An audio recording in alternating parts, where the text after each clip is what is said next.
14 years ago, on the worst night of my life, a girl I never saw clearly pulled me back from the edge of a bridge. I don't remember her face. That's the thing I've carried longest. That someone reached into the lowest moment a person can have and stayed with me until the dark passed, and I was too far gone to ever really see who she was. I remember a voice. I remember a hand on my arm that didn't grab, just rested there, steady, like she had all the time in the world, and nowhere she'd rather be than on a cold bridge railing with a stranger who'd decided to stop existing. I remember she talked to me for 2 hours about nothing, about the river, about a dog she'd had, about how the worst night of your life is still just a night, and nights end. And I remember that when the sun finally came up and I climbed back down onto the right side of the railing, she walked me to a diner and bought me eggs with the last few dollars she had, and then she was gone before I thought to ask her name. I never found her. I tried for a while. But you can't put out a search for a voice and a hand on your arm. Eventually I stopped looking and started living instead, which I think is what she would have wanted. My name is Emmett Boone. I'm 36 now, and I own a small auto garage on the edge of a town in northern Idaho. 3 bays, 2 lifts, a coffee pot that's older than one of my mechanics. I built it from nothing after that night. I figured if someone was going to give me my life back for free, the least I could do was make it into something worth the gift. So I worked. I learned engines, then learned the business, then bought the place when the old owner retired, and somewhere in the middle of all that, I became a man people in town trusted with their cars and their kids' first cars and the trucks they couldn't afford to lose. A good life. A quiet one. The kind you build when you've already used up your one allotment of being saved and you don't expect another. Across the lot from my garage is a diner called The Wheelhouse. I eat dinner there most nights, alone, in the same corner booth, because cooking for one is a sadness I decided long ago I didn't need. Sella, who owns it, knows my order. The place is warm and a little worn, and exactly the kind of room where a man can be alone without being lonely about it. It was a Tuesday in October when the new waitress brought me my coffee. I didn't look up at first. I was reading the sports page the way I do, and a hand set the mug down, and a voice said, "Refills are free, just flag me down." And something about the voice moved through me like a draft from a door opened in another room. A feeling, not a memory, the ghost of one. I looked up. She was maybe 34. She was dark hair tied back, tired around the eyes in a way that comes from working too many shifts, but with a kind of steadiness in her face that you don't see often. The look of someone the world had been hard on, who'd decided to be gentle anyway. I didn't recognize her.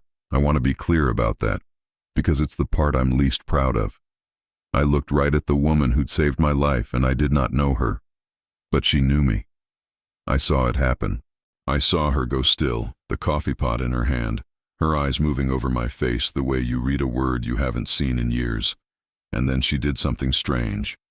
She set the pot down on my table, slow, and she said quietly, almost to herself, "You probably don't remember me." "I'm sorry," I said. "Have we?" "It's okay if you don't. You wouldn't. It was a long time ago, and you weren't really." She stopped, pressed her lips together. "You weren't really able to see anyone that night." And the bottom dropped out of the room. Because there was only one night a stranger could mean when they said it like that. One night I'd been unable to see anyone. One night I'd spent on a bridge, kept here by a voice and a hand on my arm. "It was you," I said. It came out as barely anything. "The bridge, 14 years ago. You bought me eggs. You talked to me until the sun came up." Her eyes filled. She nodded, once. "I've looked for you," I said. And now, my own voice was breaking, in a diner, over a sports page, in front of a woman I'd searched years for and given up on. For years. I never even knew your name. I climbed down off that railing and you walked me to a diner and bought me breakfast, and then you were just gone. And I've spent 14 years not knowing if you were even real, or if I had to stop. You stayed with me. You actually stayed with me, and I never got to say thank you, and I never knew who to say it to. She sat down across from me then, in my corner booth, uninvited and exactly where she belonged, and for a moment neither of us could say anything at all.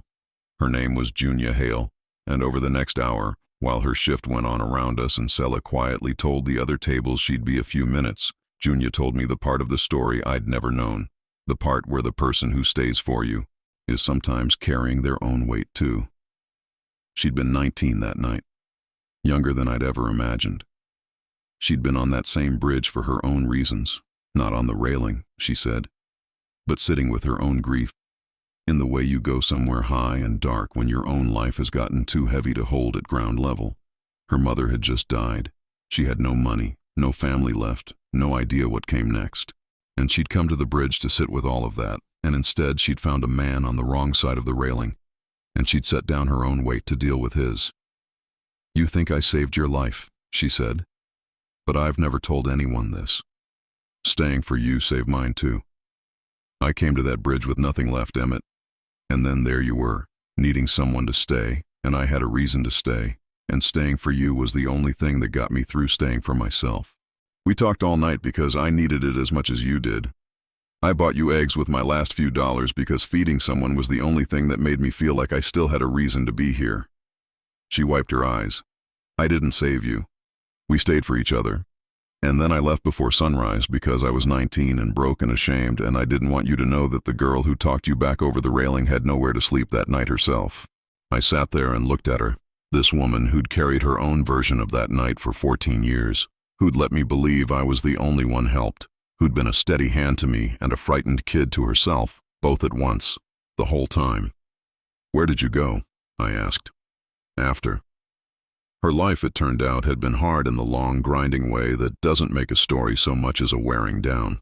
She'd drifted, worked diners and motels and gas stations across half a dozen states. There'd been a bad marriage to a man named Royce Tillman who'd taken what little she'd managed to save and left her worse than he found her. She'd never gotten a foothold, never gotten the break, never had a single night where someone stayed for her. She'd spent 14 years being the person who stays for everyone else, and nobody, not once, had stayed for her.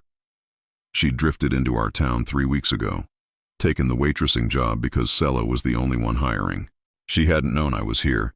She'd just walked up to a man reading the sports page in a corner booth, and the worst and best night of both our lives had come walking back across 14 years to sit down at the table. I'd love to tell you it was simple after that.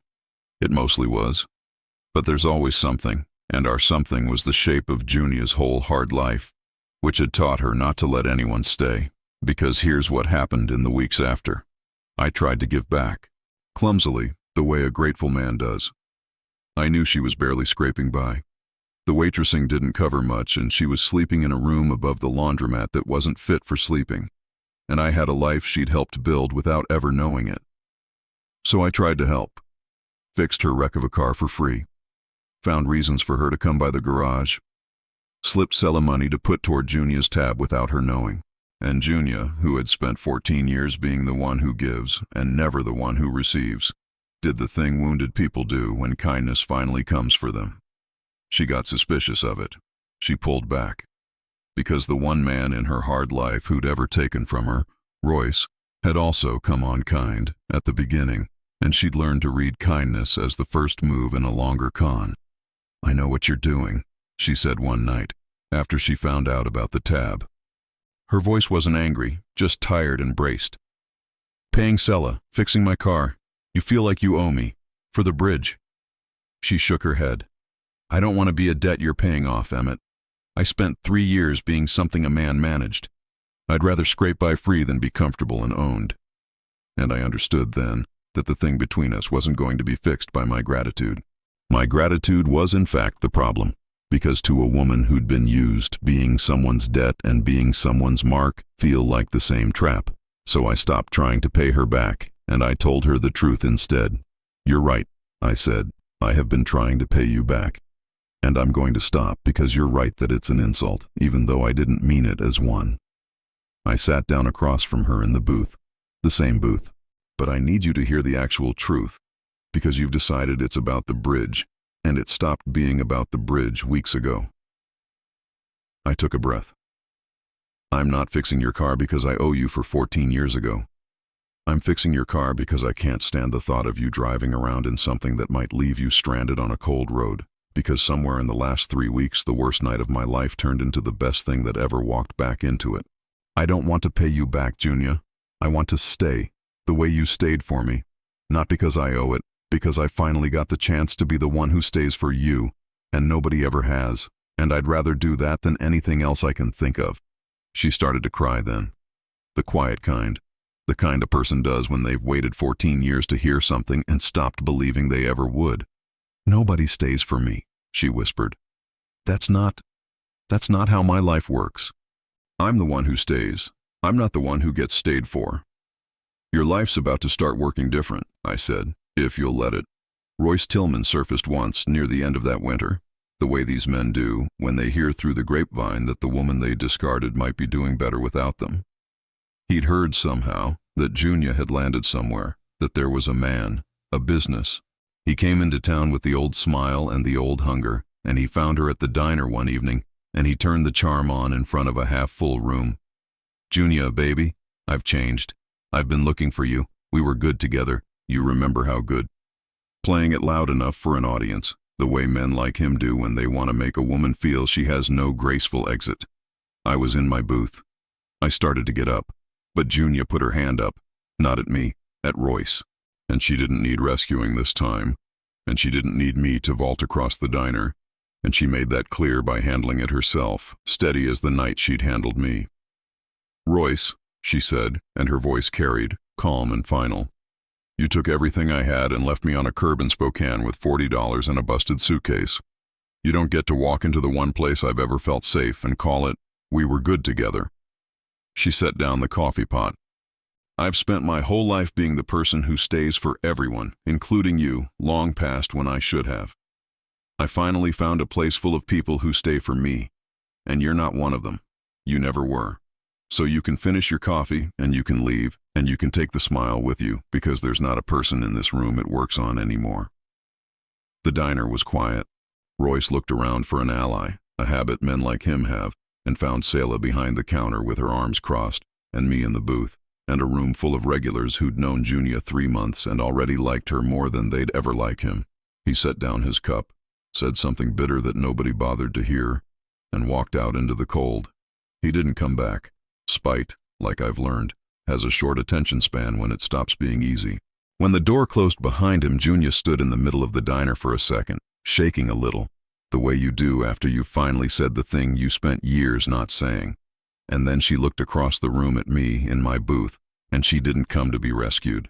She came to sit down next to the person who'd stayed. We didn't rush it. After everything she'd survived, I wouldn't have let us even if she'd wanted to. And she didn't want to, not at first. A woman who's been used needs to learn slowly, in 100 ordinary moments, that the warmth isn't going to turn cold the second she lets her guard down. So I gave her the ordinary moments. Coffee in the corner booth that turned into dinners. The garage where she learned, to her own surprise, that she had a head for the books I was hopeless at. A town that slowly stopped seeing the new waitress and started seeing Junia, who remembered your order and saved a slice for the old men on rainy days and had, it turned out, the same gift for staying that had once gotten a stranger through a night on a bridge. She found out, somewhere in those months, that she was good at more than surviving. I watched her stand a little straighter every week. I watched her stop flinching at kindness.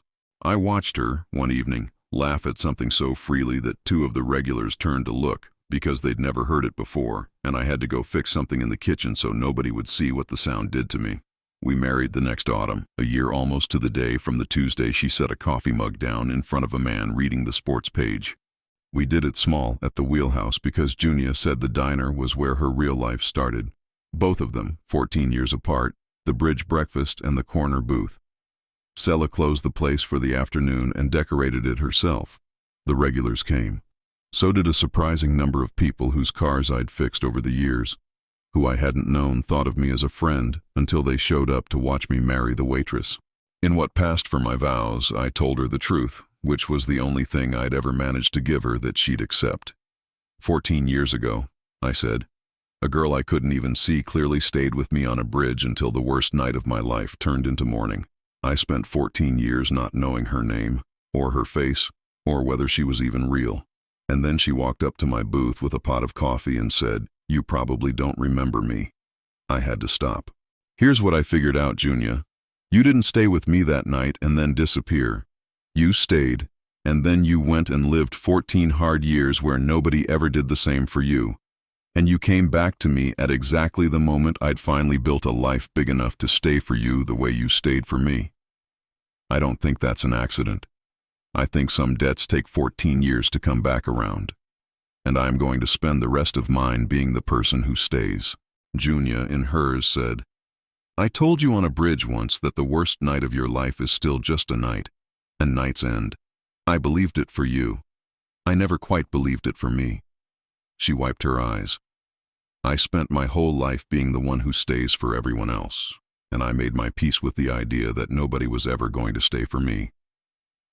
And then a man I once sat with on a railing looked at me across a diner and said, I want to stay. And I finally believed my own words. The night ended. It just took 14 years and the right person and a pot of coffee. She squeezed my hands. I'm not the girl on the bridge anymore.